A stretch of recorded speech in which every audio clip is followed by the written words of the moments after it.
Дури 95% од обработливите површини се со намалена или целосно изгубена плодност како последица на загадувањето. Ова го покажуваат истражувањата во неколку земји во регионот, од кои нашата не е исклучок. Таа масовна, неконтролирана употреба на вештачки ѓубриња придонесе Србија да има состојбата онаква како што е сега. Само еден податок да ви кажам, губењето обновата на хумус 1% трае 2 пати подолго отколку неговото губење за 1%. Токму и поради ова, општините во регионот и нивните партнери од соседна Бугарија се фокусирани на заеднички проекти со кои ќе се подигне свеста за важноста на здравата животна средина и нејзиното зачувување. Значењето е огромно.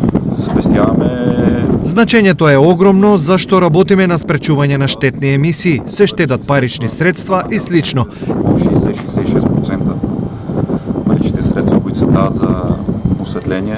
Во оваа смисла, општина Делчево изготвува, но и реализира низа проекти насочени кон заштита на животната средина и подигање на еколошката свест кај населението.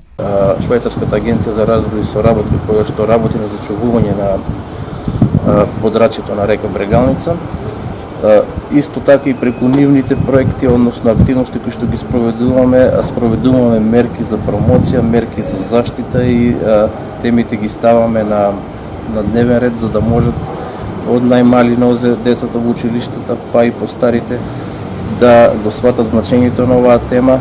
Ова беше истакнато на работилницата која се одржува во Делчево под наслов Одржливо искористување на природните ресурси, а на која присуствуваат представници од општините, институциите од Делчево и Благоевград од соседна Бугарија. Работилницата е дел од проектот Енергетски ефикасно осветлување во регионот Благоевград-Делчево, кофинансиран од Европската унија. Проектот завршува во октомври 2018 година, а главна активност е замената на 720 живини со LED светилки, со што ќе се добие поефикасно осветлување и намалување на CO2 во воздухот.